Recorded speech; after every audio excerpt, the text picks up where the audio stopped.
দিয়েছে তার পিঠে।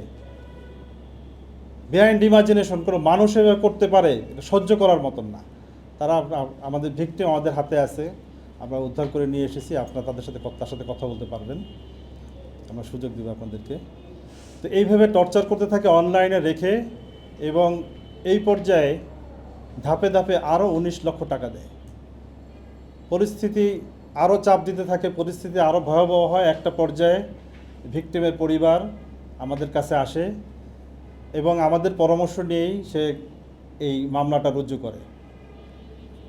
উত্তরতে এই মামলাটা রুজু করার পরে আমরা সহযোগিতা করি এবং মামলাটা গুরুত্ব বিবেচনা করে, জনগুরুত্ব বিবেচনা করে আমরা সউদ্যোগে এই মামলাটা গ্রহণ করি এবং এই চক্রের সাথে যারা জড়িত আছে তাদের ব্যাপারে গোপনে এবং প্রকাশ্যে তদন্ত শুরু করি। তদন্তের একটা পর্যায়ে আমরা জানতে পারি এদের একটা বড় অংশ হচ্ছে মাদারীপুরের লোক, কিছু লোক কুমিল্লার, কিছু লোক এর সাথে জড়িত আছে যারা হচ্ছে ভৈরব এই অঞ্চলের। এবং আমরা একে একে 49টা ব্যাংক অ্যাকাউন্ট পাই, যে সকল অ্যাকাউন্টগুলো থেকে তারা বিভিন্ন সময়ে লেনদেন করেছে। এর ভিতরে অ্যাকাউন্ট হোল্ডারের ভিতরে বরগুনার অ্যাকাউন্টও আছে। এরকম বিভিন্ন জায়গার আমরা অ্যাকাউন্টগুলো পাই এবং আমরা অধিকাংশ অ্যাকাউন্টগুলা বাংলাদেশ ব্যাংকের BIFU এর মাধ্যমে তাদেরকে রিকোয়েস্ট করে এই ব্যাংকের অ্যাকাউন্টগুলো ফ্রিজ করে দিয়েছি, যাতে করে তারা টাকাগুলা আর লেনদেন করতে না পারে। এবং আমরা এই তদন্তের পর্যায়ে মাদারীপুর থেকে 2 জনকে এবং কুমিল্লা থেকে 1 জনকে গ্রেপ্তার করি এবং মাদারীপুরের থেকে গ্রেপ্তারকৃত যে অরিজিনাল একজন আসামি টিটু এবং রিয়াজুলের মা, যিনি সব কিছু এই বিষয়গুলো দেখভাল করেন, রহিমা বেগম, তাকেও আমরা গ্রেপ্তার করি। রহিমা বেগম তার নিজেকে সম্পৃক্ত করে ডিটেলস সুন্দর 164 করেছে, নিজেকে সম্পৃক্ত করে 164 জেলার জবানবন্দি প্রদান করেছেন। ভিকটিম সোহেলকে ত্রিপলির একটা ব্রিজ আছে এয়ারপোর্ট এরিয়ায়, ওখানে নাকি সালাউদ্দিন নামে একটা ব্রিজ আছে, ওই ব্রিজ এলাকায় তাকে ফেলে রেখে যায়।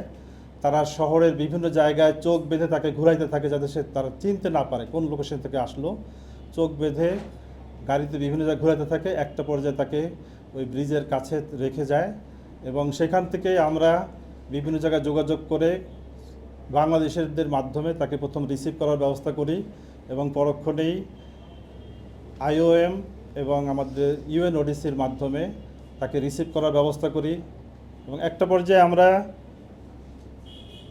লিবিয়ার যে পররাষ্ট্র দপ্তর আছে, বাংলাদেশি যে পররাষ্ট্র বিভাগ আছে, তাদের সাথে আমরা কথা বলি এবং আমরা চেষ্টা করি যে তাকে ঈদের আগেই বাংলাদেশে ফিরিয়ে আনা যায়। তারা সে যেন মানসিকভাবে ভেঙে পড়েছে, বিপর্যস্ত হয়েছে, এই সময়টা যেন ঈদের আগেই সে আসতে পারে, সেই জন্য তাকে আমরা তাদেরকে রিকোয়েস্ট করি এবং UNODC এবং আমাদের পররাষ্ট্র দপ্তর তারা যথেষ্ট সহায়তা করেছে এবং ঈদের আগেই সে পৌঁছে গেছে আমাদের কাছে। আমরা তাকে এয়ারপোর্টে রিসিভ করেছি। বিশেষ করে আমরা আরেকটা জিনিস উপলব্ধি করেছি যে এই ঘটনায় 2-1 জন ঘটনার চক্রে আমরা পেয়েছি তারা জানেই না যে লিবিয়াতে কি হচ্ছে, কিন্তু তাদের অ্যাকাউন্টে টাকা এসেছে। হয়তো অন্য একজন রিকোয়েস্ট করেছে যে ভাই আমার অমুক ভাই আমাকে একটু টাকা পাঠাবে, আপনার অ্যাকাউন্টে একটু টাকাটা পাঠাই। তো এইটা একটা কিন্তু ভয়াবহ ব্যাপার। টাকাটা কিসের টাকা, অপরাধের টাকা না ভালো টাকা, সে তো জানে না। তো দেশবাসীর এটা জানা দরকার যে এই ধরনের রিকোয়েস্টের ক্ষেত্রে কেউ যেন গুরুত্ব দিয়ে নিজের অ্যাকাউন্ট ব্যবহার করতে না দেয়। অনেক ক্ষেত্রে এটা অপরাধীদের ব্যবহার করতে পারে, যার ফলে সে নিজেই ভিক্টিমাইজ হয়ে যাবে।